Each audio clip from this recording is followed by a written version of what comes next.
Hello, and thank you for tuning in into another episode of our Africa First Pan-Africanism podcast. For those of you who don't know me, my name is Charles Penn. I am Cameroonian-born African. I'm currently residing in the United States. I'm a practicing anesthesiologist. And I decided to start this podcast to talk about issues going on around the world, specifically issues affecting Africa. With the current humanitarian crisis that have been happening everywhere around Africa, it has become a time when we need to rally up as Africans, both in the motherland and in the diaspora, with the new wave of Pan-Africanism that is the struggle to liberate Africa and bring Africa into a equally superpower on the world stage.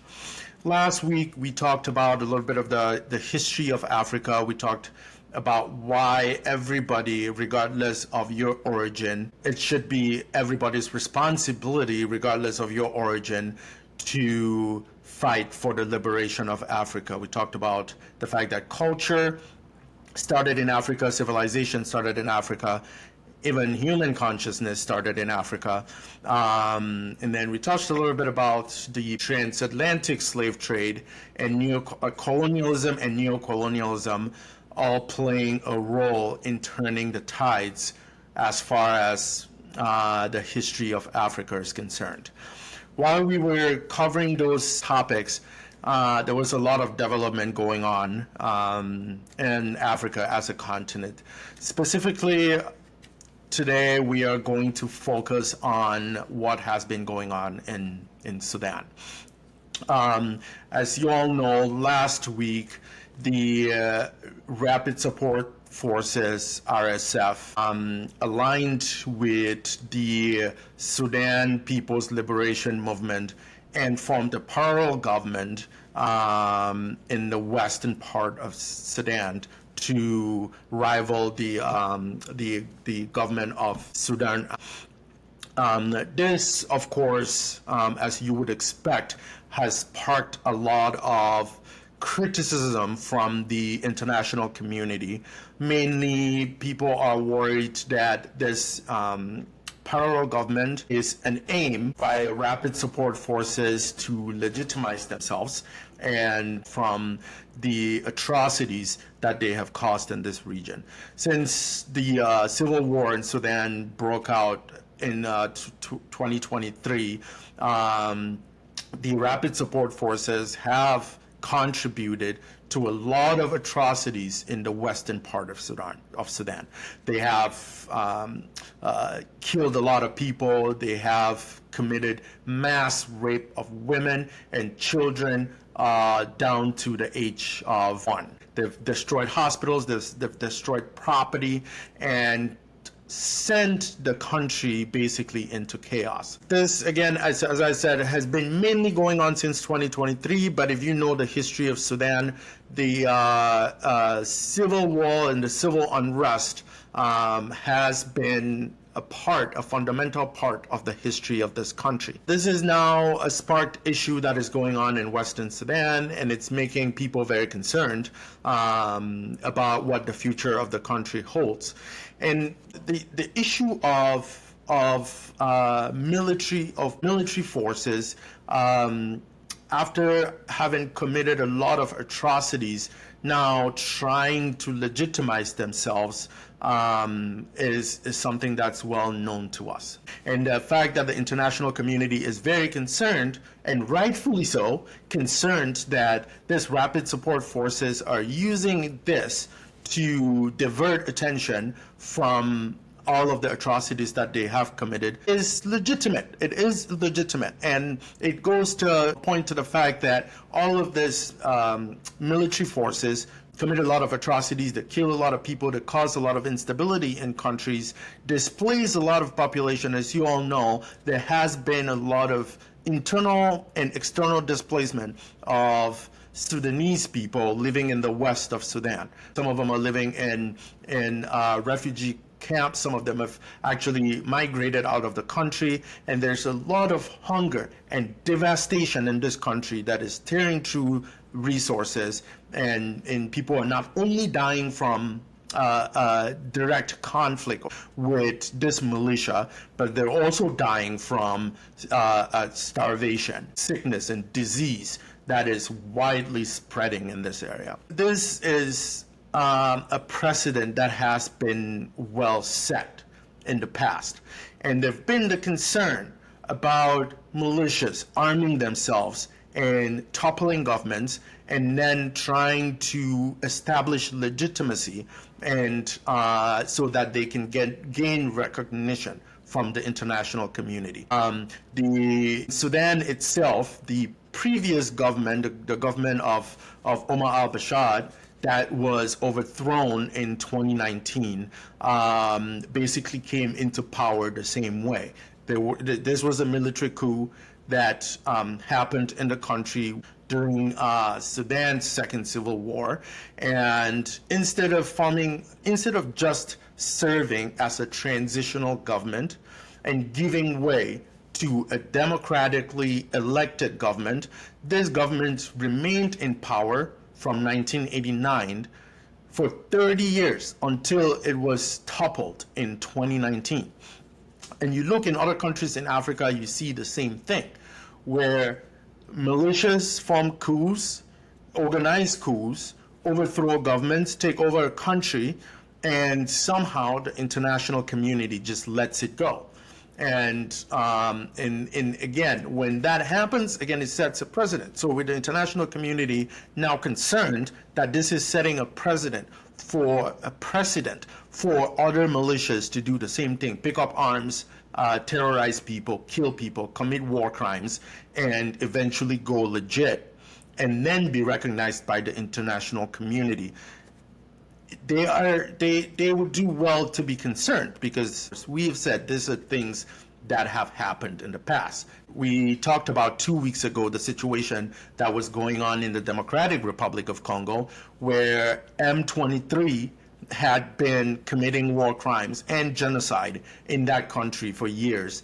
And now, and it's still currently going on, the international community is slowly recognizing this group and holding peace talks with this group. A month and a half ago, the United States did help with brokering a peace deal between Rwanda, who we all know, and all legitimate international organizations have confirmed that was supporting M23.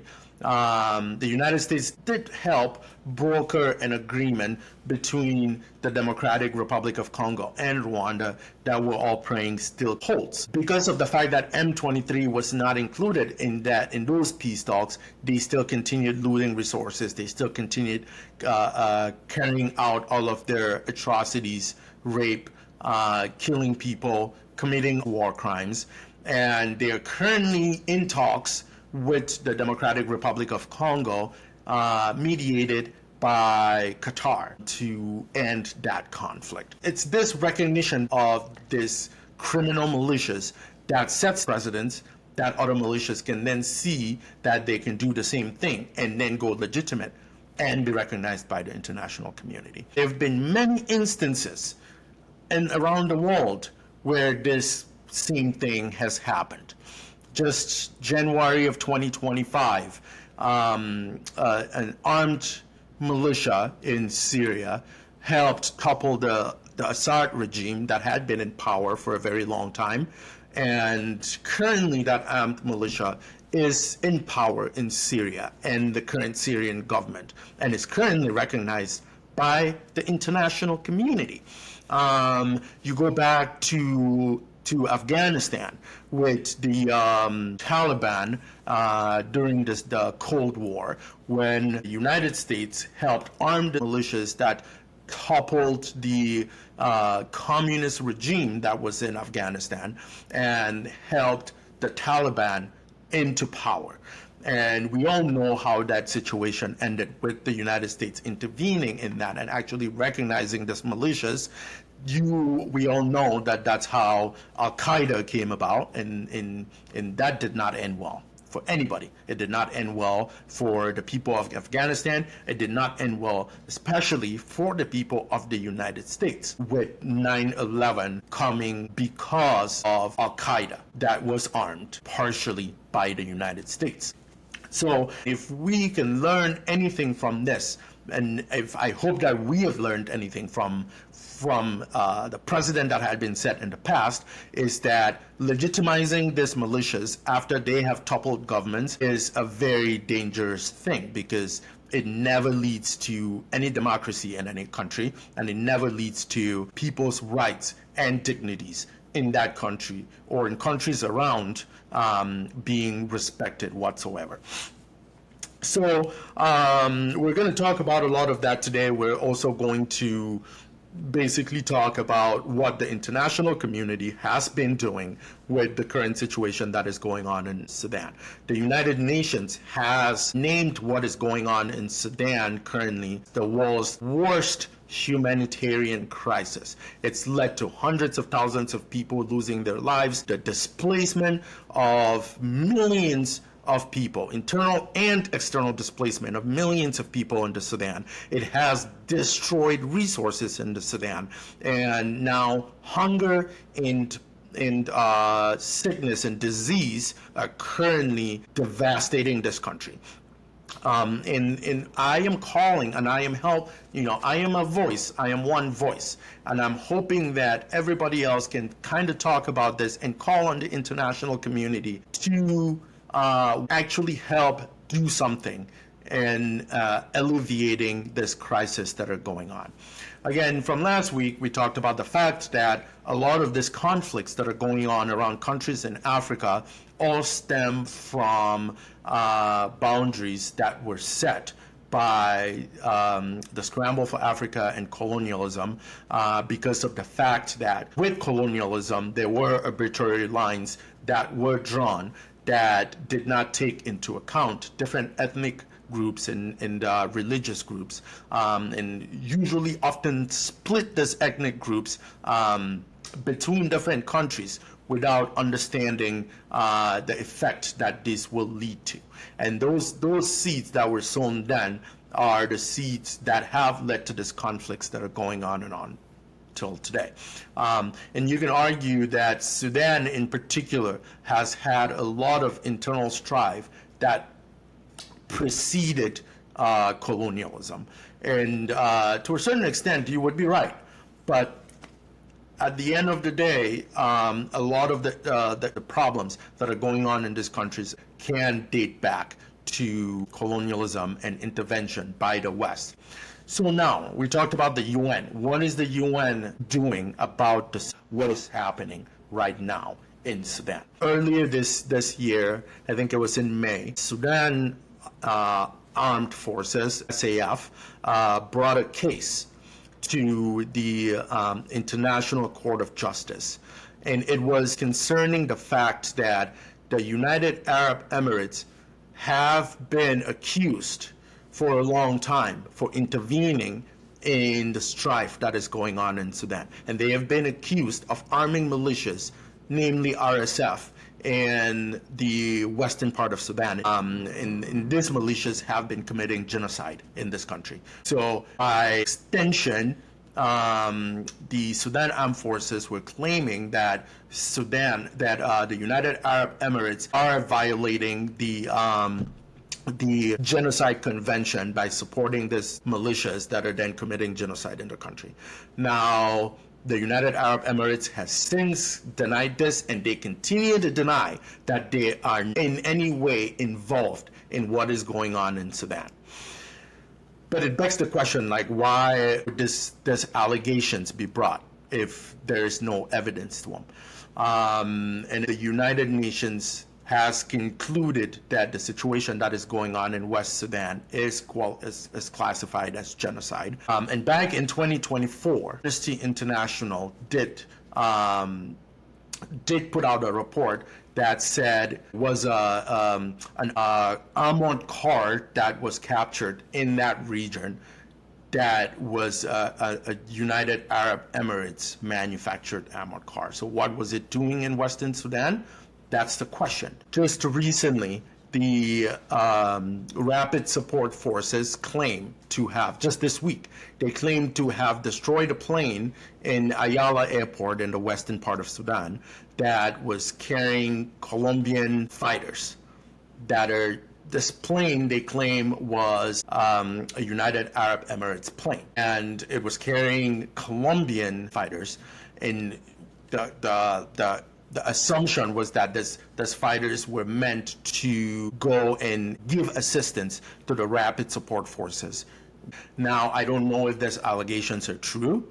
It still remains to be proven, because also the Sudan Armed Forces did not give any evidence to this claim. But it's the fact that other reputable organizations have noticed things that are related to United Arab Emirates that have directly been found in Sudan, that begs the question of, if they are not supporting any forces in the western part of Sudan, why are these things constantly being found? And the United Nations also did confirm that Colombian fighters have been present in the western part of Sudan since at least as early as 2023 or 2024. And so if this Colombian fighters are in any way related to the United Arab Emirates, then this should be a case. The reason why I actually mentioned this case that was brought to the International Court of Justice is to shed some light on what the United Nations is actually doing when it's been confirmed that it's a humanitarian crisis, there are war crimes, there is genocide, but yet there is really no effective intervention, the United Nations. This case that was brought to the International Court of Justice was basically thrown out. I'm going to put up that report. So, right, this happened in May of 2025. The reason why the International Court of Justice claimed that, or they threw this out, was because they claimed that it was not their jurisdiction to handle a case like this. Because of the fact that even though Sudan and the United Arab Emirates did sign the Genocide Convention, the United Arab Emirates actually opted out of the amendment of that convention that stated that states could actually go and sue each other for cases like this, or for accuse each other and bring it to the International Court of Justice for genocide. The fact that the International Court of Justice for a long time has not really been able to effectively carry out justice. And that's not only an issue with the International Court of Justice, it's an issue with the UN Charter altogether. This organization, the United Nations, was supposed to be an organization that helped bring peace throughout the world. When you look at the Charter of the United Nations, it should have been effective. It should be effective when you look at it on face value. But when you look at the organization of the United Nations, you understand why this organization is not at all effective. So this is the exact Charter of the United Nations. And the purpose, based on the articles of this Charter, it's basically in four folds, right? So the first one is to maintain international peace and security, and to that end, to take effective collective measures to the prevention and removal of threats to the peace, right? So maintaining peace internationally. There's hardly been a situation where this has been achieved by the United Nations since its establishment in 1949. The second one is that to develop friendly relations among nations based on respect for the principle of equal right and self-determination of people, and to take appropriate measures to strengthen universal peace. Again, it keeps talking about strengthening universal peace and peace of people, but based on the organization of the United Nations, which we would go into in a second, you can understand why none of these measures would have ever been achieved. The third one, achieving international cooperation amongst nations. International cooperation in solving problems which are economic, social, cultural, and of humanitarian character. They have not done any of this. Or they barely are able to do any of this because they cannot bring themselves to decide when any of these things are actually happening. And it's supposed to be a center for harmonizing the actions of nations in the attainment of these common ends, or the ends that we just mentioned. But again, as I mentioned, when you look at the organization, the different organs of the United Nations, it makes sense why none of these things are able to be achieved. Because the United Nations as is, again, is made up of the General Assembly, then there's the United Nations Security Council, and then there's the International Court of Justice. And there's some economic committees, secretariat. But the main organs of the United Nations are the International Court of Justice and the United Nations Security Council. But the way the United Nations Security Council is set, 5 permanent members and 10 that come in on a rotational role. The 5 permanent members, the United States, Great Britain, France, China, and Russia. And for anything, any proposal that's brought to the Security Council, for it to be carried through, it has to have at least 9 votes of the 15. Not only that, the 5 permanent members basically have veto power when it comes to voting. So if any of the 5 permanent members vote no, then that resolution essentially dies. It makes you wonder, why would something like this, why would a structure like this ever have been set? Because the United Nations, as we know it today, is basically a representation of the League of Nations. The League of Nations did not succeed. And if we are learning from history, if we're learning from our mistakes, we would have seen or noticed why the League of Nations did not succeed. The League of Nations had similar charters. It had similar goals. It had similar purposes: promoting peace around the world, promoting self-determination around the world, promoting political liberty around the world, and sovereignty of states around the world. But it did not succeed. Why? Because there was no enforcement of anything that came through the League of Nations. There had to be unanimity in voting in the League of Nations. All of those reasons were why they were just thought to be posturing organizations and not actually effectively achieving the agenda that the organization was set for. You're supposed to learn from your history. You're supposed to learn why the League of Nations did not succeed. An organization that's supposed to carry out similar goals, you're supposed to set it in a way that gives it a shot of actually succeeding. But then we go and set the Security Council that gives veto power to 5 nations who have contrasting ideologies. Because anything the US would vote yes for, Russia or China would probably vote no for, and vice versa. So how are you ever going to be able to achieve anything? How are you ever going to be able to achieve anything when you have a structure that is set like that? It brings me to the International Court of Justice. You look at the International Court of Justice, what are they really able to do?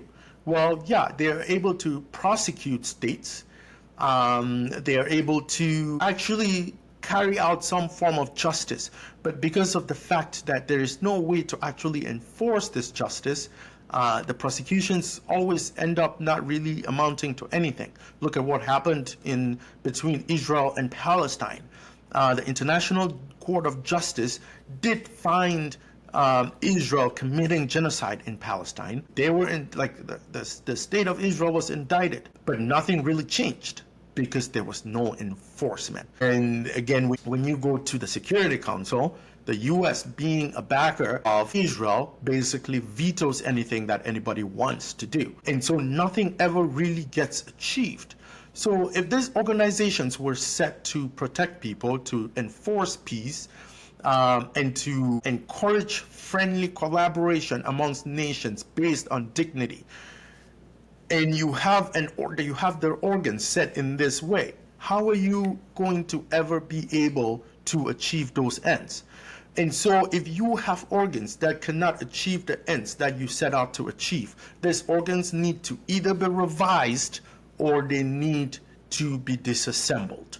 Like the United Nations either needs to revise its charter on organization or it needs to be disassembled. And we need to find something else that actually works and that actually helps the people when they need these organizations. International law is not being respected. There is genocide going on in countries in the world. There is genocide going on all over Africa. And the United Nations can basically only take a commentary role but not really enforce any form of international justice. So why are these organizations existing? UN, and the UN would wonder. The UN would wonder why things like this would happen, right? This was actually very funny to me because I read this. It was like the UN report finds United Nations reports are not widely read. The UN put out a report that basically explained that the reports are not being read. This is the same as you calling your grandmother who is not able to listen to their voice messages, is not able to access their voice messages on their phone, you calling them and leaving a voicemail on their phone explaining how to actually listen to their voicemail. You're putting out a report to explain that your reports are not being read. Why do you think your reports are not being read? Because nobody actually takes the United Nations seriously. Now, I would give the United Nations credit, okay? I will give the United Nations credit. There are arms of the United Nations that have actually done some good. Like the economic organizations of the United Nations, right? Like UNICEF does a lot of good around the world. They help a lot of kids in hunger. They help a lot of kids that are being devastated by disease in these countries that are suffering humanitarian crises. Which you could argue that why are these humanitarian crises actually even going on? The humanitarian crisis would not be going on if the United Nations was so ineffective in promoting peace and security around the world, which is its charter. And so, yes, even though there's some good that's being done, I think that the United Nations has to be revised and their organization has to be revised. They have to have a way of enforcing security. They have to have a way of enforcing international law. If the United Arab Emirates could basically opt out of a clause that allows other nations to be able to sue them for participating in and or committing genocide, then what is the need of that international law if you can't enforce it? Right? Like, think about a state where citizens can actually opt out of being sued. If you can opt out of being sued as a citizen in a state, what would law be like in that state? What would safety be like in that state? People would be able to commit crimes all they want if they just opted out of being sued. So the same way that the laws of a state protects its citizens is supposed to be the same way that the laws, the international laws of the arms of the United Nations should be able to protect member countries. And every country is a member of the United Nations, except the Vatican and Palestine, which, again, has not been recognized as a state by the international community until recently, that, all of the humanitarian crisis have been going on in Palestine, and all of the atrocities that Israel has been committing in Palestine have led to now very slowly, European countries and Canada coming in to recognize Palestine as a state. So if every single country is a part of the United Nations, but these countries can basically opt out of being held accountable by the United Nations, then what is the purpose of the United Nations? When kids are dying in Africa, when kids are dying in Sudan, when kids are being ravished by disease, when kids are being thrown out of their homes and being internally and externally displaced, and we can only sit and take a commentary role and sit and just talk about it and not really do anything about it. What is this whole thing about promoting peace and security in the world and promoting peace and security amongst nations, amongst partner nations? What is that all about? That has no use if we cannot really actually enforce it. Still monitoring the situation that is going on in Sudan with the RSF and its parallel government that it's set in the West. I would go back and reinforce that this has to be a no-go, right? Militias cannot be allowed. We cannot keep allowing militias to commit atrocities and then lay down their arms and go legit and be recognized by the international community. There have been situations in countries when armed coups have actually toppled governments that were committing atrocities in those countries, and that was a thing of good. But in no way, shape, or form should the army be involved in governing a country. They should only be limited situations where armed forces can intervene and deal with a government that is subjugating its citizens. And that's in those situations that should only be a transitionary government that should then be able to give way to a democratically elected government, because you cannot claim to rule people who did not elect you. Which is why, even though I am a huge supporter of what is going on in Burkina Faso right now, with Ibrahim Traore ousting his government and taking charge in rebuilding the country, I really do hope that he can eventually give way to a democratically elected government. Either give way to a democratically elected government or give his people the chance to democratically elect him into office. Because army coups that lead to formed governments can only be disastrous at the end, right? When you look at the case in Uganda, when Idi Amin was terrorizing the population of northern Uganda, and he was overthrown by then General Museveni. At that point, the country was very happy. They were happy about their liberation from the dictator, the totalitarian Idi Amin. But fast forward till today, Museveni has held on to power, and he has basically reformed the constitution to get rid of constitutional limitations to his term in office. He has reformed the constitution to get rid of age limits so that he can rule forever. Those situations never end well. They are never taking the dignity and the self-determination of the citizens of that country into account.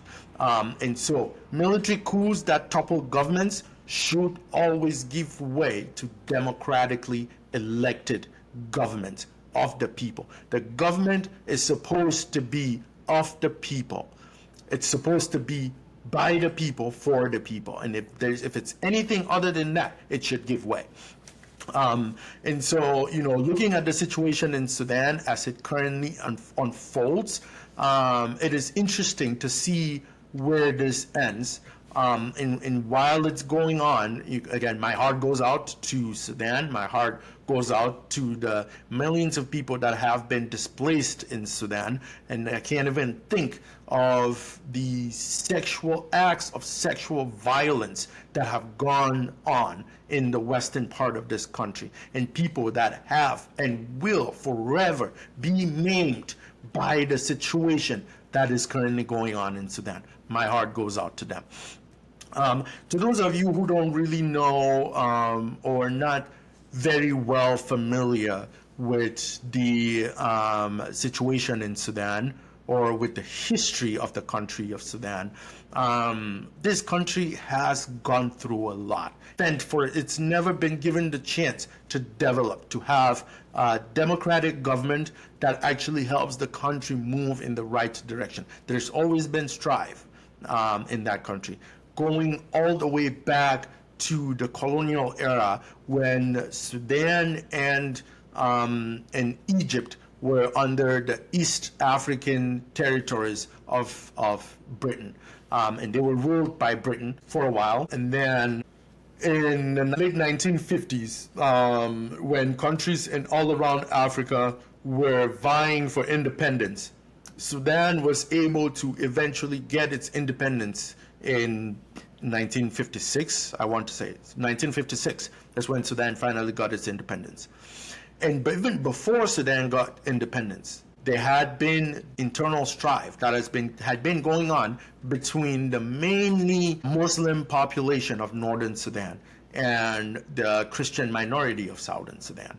They had been fighting with each other for a long time, and the Sudan People's Liberation Movement in southern Sudan had been fighting the main government in northern Sudan, and that kept happening after independence. That constituted the first civil war in Sudan that went on from 1955, 1956 during independence until I think 1973 when the first peace accord was signed, Addis Ababa Peace Accord, that focused on acknowledging a lot of the dignities of the people of South Sudan and their autonomy. That did not last for very long because, shortly after that, the government of Sudan then still kept trying to, subjugate these people and negate this peace agreement that was signed. Sudan's central government kept fighting against or trying to subjugate the people of South Sudan, even after the peace agreement was signed. And that basically extending into Sudan's second civil war that went on until 2005. And it was during Sudan's second civil war that the current, Omar al-Bashir, who was toppled in 2019, basically organized a coup and took over the country. He did this in 1989. So he ruled from 1989 to 2019 through a military coup. And he came in, it was the same thing, still marginalizing the people of South Sudan. It happened until 2005 when the second peace agreement was signed between the Sudan Armed Forces and the Sudan People's Liberation Movement of South Sudan. Since that was signed in 2005, there was some semblance of peace in South Sudan until 2011, when South Sudan was able to achieve independence. South Sudan achieved independence in 2011. And while all of this was going on, there was another conflict that had also been going on in Darfur. Right? And the conflict between North and South Sudan, you could say, was religiously motivated because Northern Sudan, which is mostly Muslim, were basically trying to enact secular rule in the entire country and make Islam the primary religion of the country. Then when you go to Darfur, the conflict that was going on in Darfur was not really religiously motivated. It's just from the fact that there's so scarce natural resources in this country that everybody basically strives for it. And the ethnic groups that are in the western part of Sudan are mainly of the African origin, even though they're Muslim ethnic groups, but they're of African origin. And so the fight that has been going on amongst these groups has just been for the scarce natural resources. And that intensified in 2003. Confirmation by international community, by the United Nations, by Amnesty International, that Omar al-Bashir was actually arming militias in the western part of Sudan that were committing all of this hate crimes. And basically what you can, they were committing all of these hate crimes in Western Sudan. And so that, to a certain extent, led to his ousting in 2019.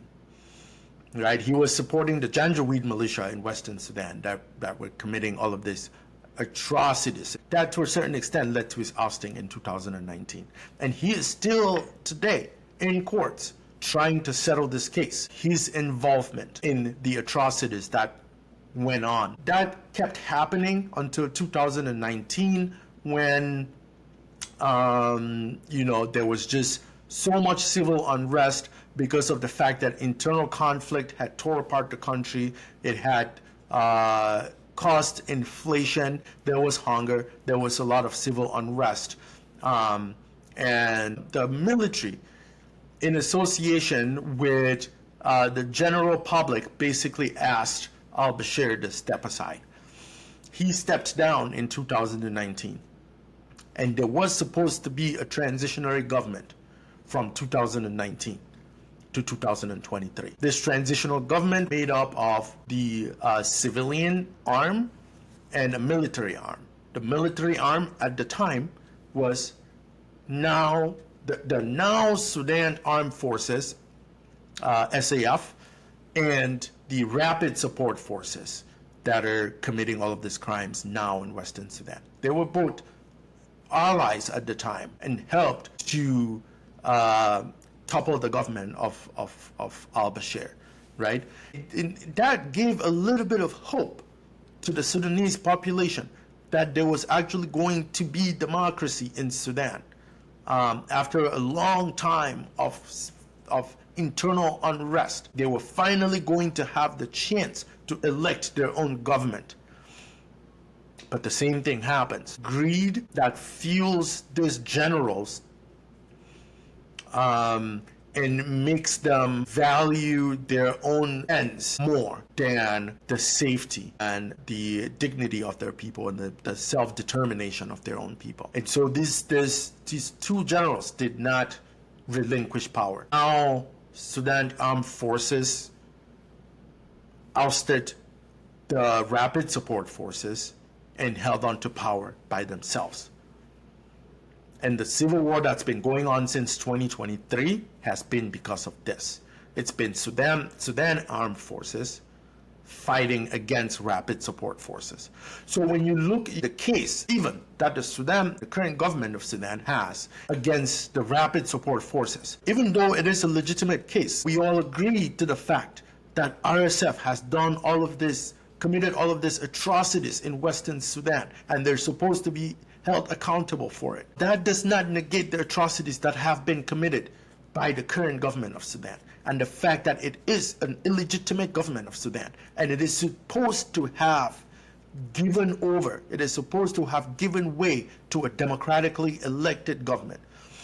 And if this doesn't happen, and if we forget that that's how this all started, and this does not happen, it amounts to us still not learning from our mistakes. Sudan deserves self-determination. Sudan deserves political liberty.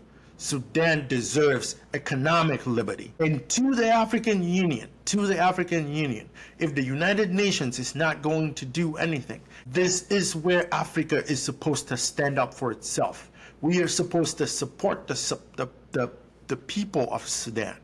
And, you know, the fight of the people of Sudan is the fight of the people of Africa.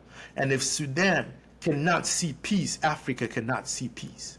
And so if African Union just keeps posturing, like since this has been happening, African Union has been posturing, and to a certain extent, because there are limited resources of the African Union to be able to intervene in a major way. The organization of the African Union, since, you know, all of the conflicts that had been going on in Western Sudan, and when African Union tried to intervene in the west of Sudan, when the Darfur crisis was going on in the early parts of the 2000s, the then Sudan government did not want them to intervene in any way. Like, they were only observers. They were only supposed to observe and document, and not, and even things as little as trying to distribute aid in the western part of Sudan. The then Sudan government would not let them do that. The Janjaweed militia would not let them do that. I call on stronger African countries, South Africa, Rwanda, Uganda. You should band together. The governments of these countries should band together and support Sudan. And if this cannot happen, the people should demand it of their governments, because a united Africa is strong for every African citizen. And this is what Pan-Africanism is about. And that includes the people of Sudan. That again includes the people of the Democratic Republic of Congo. And that includes the people in all of the countries in Africa that are going through brutalization from their governments and from militias that are being armed by powerful forces outside of the continent to influence politics in the country for economic gains. Thank you again for joining me. Thank you for being a part of the episode today.